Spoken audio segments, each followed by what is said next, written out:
ASID TV, la chaîne des patriotes. Asalaamaaleykum mbokk yi ñu ngi leen di nuyu yéen ñëpp di leen gërëm encore di leen jégalu encore ci dérangement yi mais dañu ñëwoon tey rek pour encore une fois defaat benn jàngat ci génn bu kii di journaliste bu ñuy woowe Yérim Seck génn encore dimanche passé ci benn émission de la place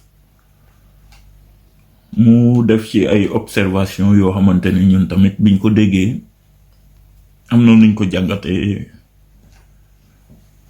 ba tax na daal ñu ne xaaral ñu def tamit suñu jàngat comme d'habitude ñu génnee ko partager ko ak suñu rakk yi niñ koy waxee à chaque fois.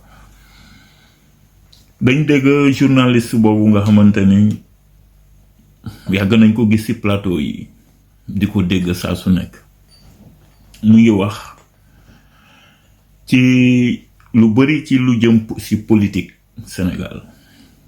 ñu dégg ko la dernière fois mu ne ñu laaj ko journaliste bi laaj ko diggante kii di Macky Sall président Macky Sall lan moo war a nekk doxalinam fii ak prochaine lan moo war a nekk doxalinam lu jëm ci prochaine élection yi di ñëw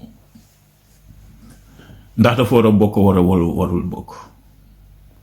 moom moo am ci position boo xamante ni nee na boobu ba léegi mi ngi koy moom la jàpp mu nekk ni Macky Sall amatul droit nee na kenn amul droit kenn ci Sénégal amul droit pour am troisième candidature ci constitution bi moom ni mu ko jàngatee en tant que ku def naa droit tamit. nee na def na droit loolu muy lu nit ñi di partager lu sénégalais yëpp partager lu président sax di partager moom mi wax ni nul ne peut faire plus de 2 mandats consécutifs ñu loolu biñ ci jógee jàngat boobu bi mu ci jógee muy wax léegi Ousmane Sonko mu ne Ousmane Sonko d'abord mi ngi rafetlu nee na Ousmane Sonko problème yi nga xamante ni amul na fi daaw bi mu amee ba nga xamante ni génn na ba nga xamante ni ñëw na jàkkaarloo sénégalais yi wax ak ñoom daf leen xamal ni du contester même bu dee contester légitimité président de la République du Sénégal moom Macky Sall mais du demander à sa démission. mu ne ñaar yooyu beneen bi mu ne il appelle à des manifestations pacifiques nee na ñaari taxawaay yooyu Ousmane Sonko am moom nee na ay taxawaay yu mu rafetlu la ci taxawaayu Ousmane Sonko benn bi mooy du wax ni président na wàcce président bi dafa war a démissionner président bi dafa échouer dafa war a démissionner nee na moom du woote ci loolu non nee na moom loolu lu mu rafetlu la rafetlu na tey tamit lii Ousmane Sonko wax ni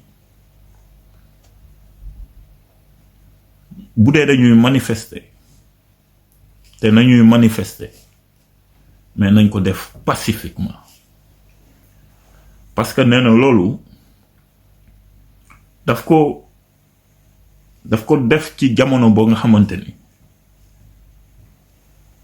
adduna bi Afrique suñu zone ñun dafa soxla stabilité ak yi xew yëpp ci alentour bi Cheikh Yérim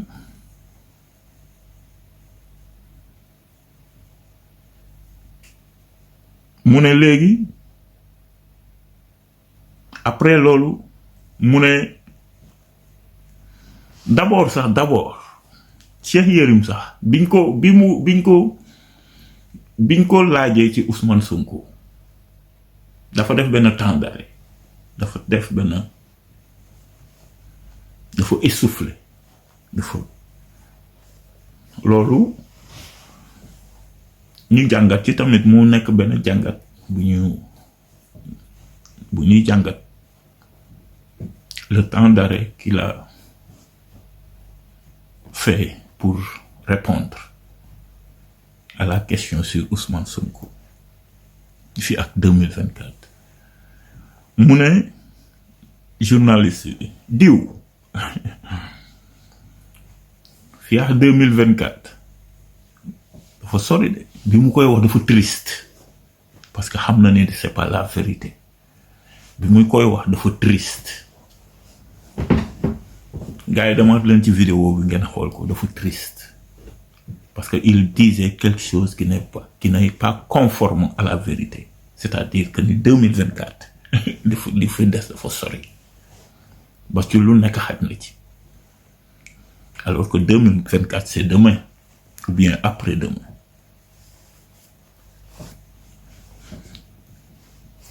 Mais quand tu veux pas reconnaître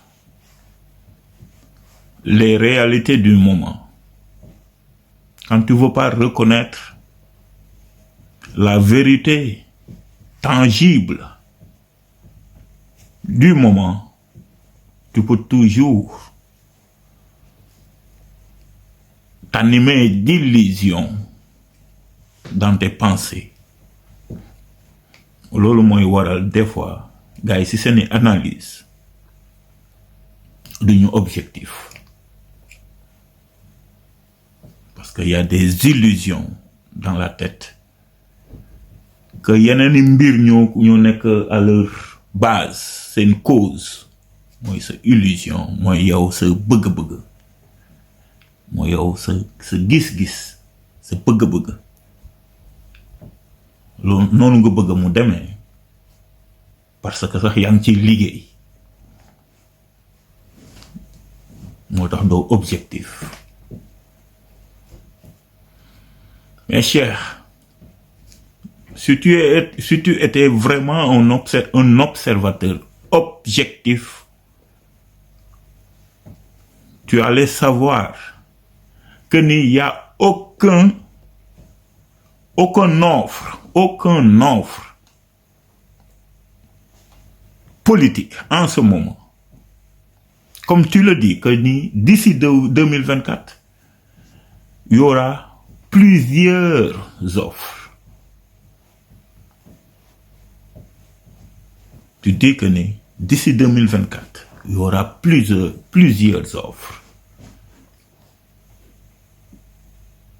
Mais si tu étais un observateur objectif, comme je disais, tu allais savoir que le meilleur offre en ce moment, en politique au Sénégal, fut l'offre de Ousmane Sonko.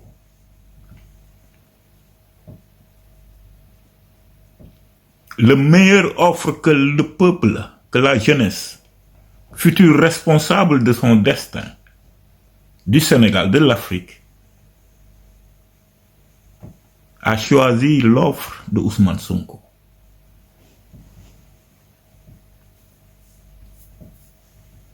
Donc, tout calcul ou bien toute manigance, comme on le voit, comme on l'entend même ces jours-ci, ci waxale ci mbirum le soi-disant retrouvailles de la famille libérale bi ñuy waxtaan yépp di ñu ko sonder, le ballon de sonde que l'on a jeté, l'os à sucer pour voir la réaction du peuple sénégalais. Donc, Cheikh Yérim, que l'on connaît, qui a ses entrées là où on sait, qui a ses amis là où on sait, donc qui peut entendre que nous, quelque chose que nous, nous ne pourrions jamais, parce que tout simplement en n'étant pas là-bas, lui, il nous sort comme quoi, d'ici 2024, nous allons revoir Abdou Karim Meïssa Wade. wax ni rek Abdou Karim Meïssa Wade bu la neexee nga ñibbisee sa dëkk parce que fa nga dëkk Sénégal nga dëkk ñun ñu ngi lay wax dafa dalal ñëwal dellu si sa réew ci jàmm parce que sa baay foofu la dëkk ab sénégalais nga. Mais ñun dafa am tamit ay questions yu ñuy laaj li ñuy laaj di ko laaj ci Yérim Seck di ko laaj président de la République tamit di ko laaj maanaam Abdou Karim Meïssa Wade mooy yow dañ la jiiñ ni da nga jël xaalisu Sénégal ba tax na ñu tëjoon la ci kaso bi ay at lu yàgg te bañ lay téye kat sénégalais yu bari dañ ci àndoon, la majorité des sénégalais dañ ci àndoon, même bu dul ñëpp dañ koy reconnaître. C'est sa waa parti say militant borom PDS waaye la majorité des sénégalais ñëpp dañu bëggoon la reddition des comptes. ñun ñëpp bokk majorité des sénégalais, la majorité nag dama bëgg nga xam loolu tamit majorité sénégalais yi ñoo bëggoon la reddition des comptes, mais majorité sénégalais yi bëgguñu woon yow kese nga war a def say reddition des comptes. Yow lan nga yoroon du noonu lañ ko bëgg woon, du yow kese ñu bari lañu woon. ñooñu ñu ci bari dem nañu wuyu ji, dem nañu jébbal seen bopp ndax weddiwuñu ne dañ def, ñoom weddiwuñu. buñ ko waxul, buñ ko weddee nii, waaye seen jëf ci suuf wane na le contraire. man buñ doon yuuxu ci àdduna bi yëpp naan jëluñu, defuñu, amuñu lu ñuy tiit, mais seen jëf ci suuf wane na ni wax jooju nekkul woon lu am. li am mooy lañ leen wax rek, ñëw leen négocier ci suuf, ñu joxe, ñu bàyyi leen ñu dem. mais yow sa cas dafa nekk cas beneen bu contraire ak ñoom. yow sa cas dañ dégg ci sa cas Mimi Touré ne recouvrir nañu xaalis bu bari ci yow ak ña nga àndaloon. loolu nekk loo xamante ni andiwoom na fi ay jiixi jaaxa. ñu xam ni xaalis bu toll noonu bu ñëwee dafa war a jaar trésor, dafa war a dugg ci budget bi Sénégal wala bokk trésor, wala gars yi maîtriser loolu ñoom moo ko gën a xam. waaye ñun yàgg nañu dégg ñu naan xaalis bu duggee ci réew mi dafa war a jaar ci trésor, jaar budget, ñu def benn retire xaw ma nan, jaaral ko assemblée nationale, rectification budgétaire, ou bien je ne sais plus le terme, je maîtrise plus ce terme là, mais façon boobu dina am pour ñu mën a xam xaalis bi fan la jógee fuñ koy dugal ak yooyu ci jëm yooyu yëpp gis nañu amul ba gis nañu Moustapha Niasse sax mës nañ ko ci poser question mu ne ñoom jotuñu xaalis bu mel noonu Mimi Touré insisté Amadou Ba wax na ci defe naa je me rappelle plus de ces mots loolu nekk lu lëndëm ci askanu Sénégal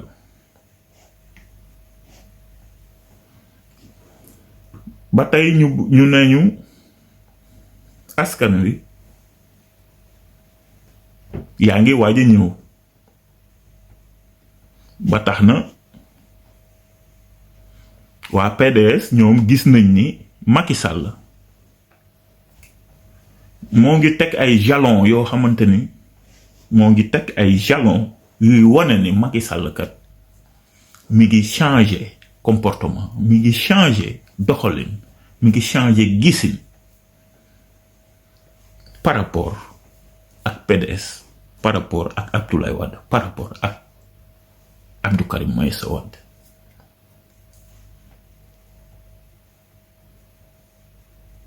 maanaam lu jëm ci li ñuy ruumandaat jamono ji mooy retrouvailles de la fameuse grande famille libérale.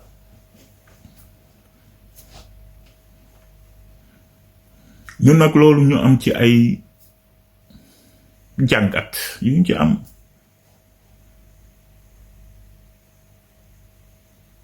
suñu jàngat mu nekk ay questionnement tamit ay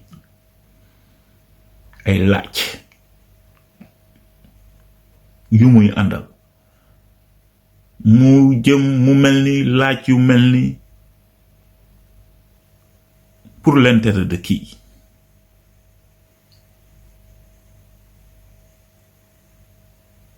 Pour l'intérêt de qui? Macky Sall war a delloo si waat Abdou Karim Meïssa Wade ak milliards yi ñu wax ni Abdou Karim Meïssa Wade daf ko war a delloo ci waat réew mi bu ko fi delloowul du fi dugg wala bu fi duggee dinañ ko téye waa léegi ñun askan wi lan moo ciy rôle askan wi lan moo ciy rôle moom jamono boobu ki moom xaalis bi bu dee loolu dëgg la te duñu toog ba tey ñu ne ñu loolu du woon dëgg kooku beneen wax moo tax suñu jàngat mooy yow Yérim Seck yow mi xam lu ñu sénégalais yi xamul ba xam ne dinañu gisaat Abdou Karim Meïssa Wade ci lang gi dinañu gisaat ñeneen ak ñeneen ba ci njabootu président dinañ leen gis ci biir lang gi ba tax na loolu dina chambouler tout ordre déjà bien déterminé aujourd'hui qui fait que Ousmane Sonko représente le meilleur offre politique du Sénégal et qu'il détient la majorité. C'est lui le premier politique au Sénégal et que rien d'ici une année, d'ici un an et quelques mois, rien ne peut chambouler l'ordre qui s'est déjà établi. L'ordre politique. Si on le fait dans la démocratie, dans la liberté et dans la transparence, si on pose les actes de noblesse, de démocrate, si on cesse de prôner la violence, si on cesse de prôner les éliminations des opposants, si l'on cesse de restreindre les cartes d'identité et d'électeurs, si vous jouez le fair play, si vous respectez les Sénégalais, si vous vous respectez, si vous respectez vos enfants, si vous respectez les futures générations, faites en sorte que ces prochaines élections se passent dans les règles de l'art. Et vous saurez que Ousmane Sonko est devant tout politicien, que tu sois Macky Sall, que tu sois Abdou Karim Meïssa Wade, que tu sois Abdoulaye Wade. Tout politicien au Sénégal aujourd'hui est derrière Ousmane Sonko. Donc, soyez respectueux des Sénégalais. Soyez respectueux de la volonté des Sénégalais. Respectez la volonté des masses. C'est la volonté de Dieu. Respectez la volonté des masses. C'est la volonté de Dieu. Cheikh Yérim. Respectez la volonté des masses. C'est la volonté de Dieu. C'est pas vous qui allez arrêter Ousmane Sonko. C'est pas vous qui arrêtez l'offre, le projet. C'est pas vous. C'est pas vous, cher monsieur. C'est pas vous. Le peuple a choisi. Les masses ont choisi. Les jeunes, futurs responsables de leur destin, ont choisi. Bon de Dieu, pourquoi donc insister? Pourquoi donc insister? Lu ko jaar ci àdduna bi lan moo ko fi jaar? Lu ko fi jaar?